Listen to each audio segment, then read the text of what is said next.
Welcome to আবাস lifestyle blog. কেমন আছেন সবাই? আশা করি সবাই ভালো আছেন। আল্লাহর রহমতে আপনাদের দোয়ায় আমিও ভালো আছি। এই তো সকালের ব্রেকফাস্ট। সকালে ব্রেকফাস্টে আজকে করেছি স্যান্ডউইচ আর হচ্ছে চা। এটা হচ্ছে ডিম, চিনি, দুধ দিয়ে যেটা করা হয় ব্রেড দিয়ে, সেই স্যান্ডউইচটা, আর ছিল চা। তবে অফ ক্যামেরায় নাস্তাটা করে নেব। তারপর আমি ডাইনিং টেবিলে রানারটা চেঞ্জ করে দিলাম। এই তো দেখুন আমার রানার চেঞ্জ করা শেষ।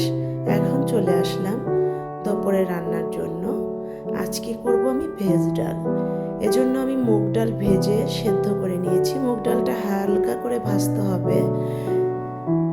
আর এখানে আমি কিছু সবজি নিয়েছি। এখানে ছিল মটরশুঁটি, এটা আমার ফ্রোজেন করা ছিল, ফুলকপি, গাজর আর হচ্ছে আলু। আমি আলু গাজরটা কিউব করে কেটে নিয়েছি, আর ছিল ফুলকপিও ছোট ছোট করে কেটে নিয়েছি। আর মটরশুঁটিটা বললাম যে আমার ফ্রোজেন করা ছিল, আর কাঁচামরিচ। চুলায় একটা প্যান বসিয়ে দিলাম। এখন দিয়ে দেব আমি পরিমাণ মতো তেল। এই ভেজ ডালটা হচ্ছে আপনার যে যেভাবে রান্না করে, তবে আমি আমার পছন্দ মতো রান্না করি। আমার এইভাবে খেতেই ভালো লাগে। এটা করে খেয়ে দেখবেন, বেশ মজার হয়। এটা একটা ইন্ডিয়ান ডিশ। আমি দিয়ে দিলাম তেলের মধ্যে পেঁয়াজ আর হচ্ছে তেজপাতা।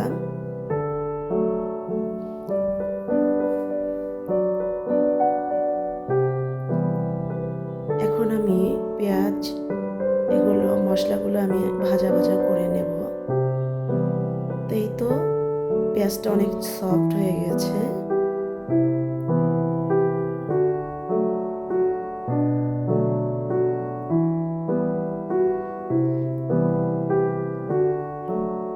এটা অনেকভাবে রান্না করা যায়, তবে আমি সিম্পল ওয়েতে রান্না করি। এটা এইভাবেই খেতে ভালো লাগে আমার কাছে। তবে যার যেরকম মনে হয় ওইভাবে করে নেবেন। দিয়ে দিয়েছি আদা রসুন পেস্ট, আর দিলাম একটু পানি। আমি প্রথমেই বলে নিচ্ছি, কারণ এক একজনের রান্নার স্টাইল এক এক ধরনের হয়। তবে আমি পানিটা কেন দিই, আদা রসুন যে বাটাটা আছে না, ওটা আমার গায়ে ছিটকে আসে, ইভেন ফোসকা পড়ে যায়। দিয়ে দিয়েছি ধনে গুঁড়ো। এখন দিলাম হলুদ গুঁড়ো, মরিচ গুঁড়ো, হলুদ গুঁড়ো আপনারা অল্প পরিমাণে দিবেন। যেহেতু আমার সবজির পরিমাণটা একটু বেশি ছিল, ইভেন আমার ডালটাও বেশি ছিল, এজন্য আমি এই পরিমাণ দিয়েছি। যার যতটুক নেবেন ওই পরিমাণে দিবেন। আর দিয়ে দিয়েছি স্বাদ মতো লবণ।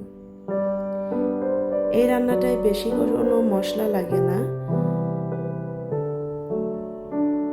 এটা দেখতে যেমন লোভনীয় হয়, খেতেও খুব বেশ মুখরোচক খাবার। খুব বেশ ভালো লাগে, আমার কাছে খুব পছন্দের একটি খাবার।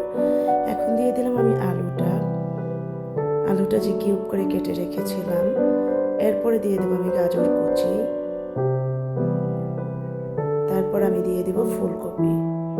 আমি মটরশুঁটিটা এখন দিব না, মটরশুঁটি সেদ্ধ হতে তেমন সময় লাগে না। তবে বেশিক্ষণ সেদ্ধ হলে মটরশুঁটির কালার নষ্ট হয়ে যায়। এখন আমি ভালো করে এটা কষিয়ে নেব। এই সবজি প্রত্যেকটাই সেদ্ধ তাড়াতাড়ি হয়ে যায়, আর যেহেতু কিউব করে কাটা আরও তাড়াতাড়ি সেদ্ধ হয়। তবুও আমি মটরশুঁটিটা এত তাড়াতাড়ি দিব না। মটরশুঁটি দেখবেন ভেজ ডালের মধ্যে সবুজ কালারটা এত ভালো লাগে, চোখের যেন একটা শান্তি চলে আসে। তবে আমার আপুদের বলবো, যে বাচ্চারা সবজি খেতে চায় না, তাদের জন্য হলেও এটা রান্না করে খেয়ে বাচ্চাদের পরিবেশন করবেন, বেশ ভালো লাগে, বাচ্চারাও পছন্দ করবে। তো এখন আমি মুগ ডাল সেদ্ধ করাটা দিয়ে দিলাম। এখন আমি ভালো করে নেড়ে চেড়ে নেব। যেহেতু সবজিটা সেদ্ধ করা আর আমার মশলাটা কষানো, তো আমি বেশিক্ষণ আর কষাবো না, ঝোলের পানি অ্যাড করে দেব, যতটুকু পরিমাণ ঝোলের পানি লাগবে। যেহেতু ডাল ইভেন সবজি, গ্রেভিটা একটু ঘন হয়ে যাবে, তো আমি একটু পানি বুঝিয়ে দিয়েছি। এখন দিয়ে দিব, ঢাকা দিয়ে রেখে দেব। এই তো আমার সবজিটা অনেকটাই হয়ে আসছে। এখন আমি মটরশুঁটি আর হচ্ছে কাঁচামরিচটা দিয়ে দেব। এটাকে আমি বাগার দেব। বাগারের জন্য শুধু পেঁয়াজ আর হচ্ছে 5 ফোড়ন দিয়ে করব। ইচ্ছে করলে আপনার যদি পছন্দ হয় তাহলে আপনার রসুনও অ্যাড করতে পারেন, তবে এটার মধ্যে রসুনের স্মেলটা ভালো লাগে না যেহেতু মুগ ডাল, আর এটা মুগ ডাল দিয়েই করতে হয়। মসুর ডাল ইভেন অন্য কোনো ডাল দিয়ে এটা ভালো লাগে না। ভেজ ডালটা বিশেষ করে মুগ ডাল দিয়েই ভালো হয় বেশি। আমি অন্য কোনো ডালের খাইনি, এজন্য বলতে পারবো না অ্যাকচুয়ালি, কিন্তু আমি ইন্ডিয়াতে যখন খেয়েছি তখন আমি মুগ ডাল দিয়ে খেয়েছি। আমি যতবারই রান্না করি না কেন আমি মুগ ডাল দিয়ে রান্না করি, তাহলে আমি আপনাদের একটাই সাজেস্ট করব, এটা মুগ ডাল দিয়েই করতে হবে। চুলায় একটা প্যান বসিয়ে দিয়ে দিলাম পেঁয়াজ কুচি, তেল। এখন আমি এটাকে, আপনারা যে যেভাবে বলেন, কেউ বলেন পোড়ন, কেউ বলেন বাগার, আমরা মুন্সিগঞ্জের ভাষায় বাগার বলি, তবে এখন আমরা বাগার দিয়ে নেব ভেজ ডালটাকে।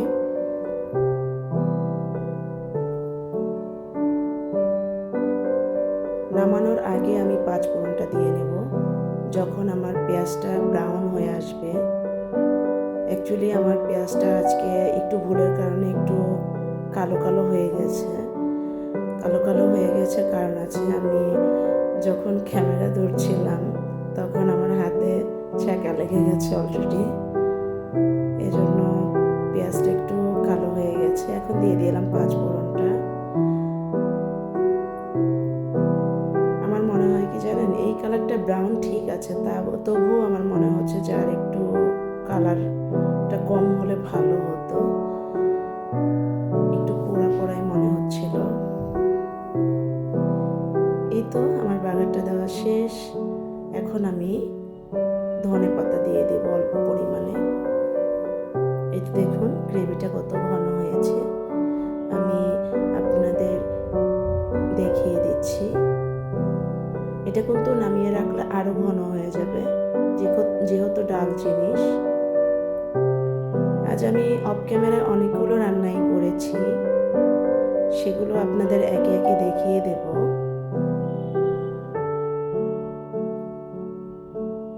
তবে বরাবরের মতো একটি কথাই বলবো, যদি কারো কোনো ভালো লেগে থাকে অবশ্যই লাইক কমেন্ট সাবস্ক্রাইব করবেন, আমার পাশে থাকবেন।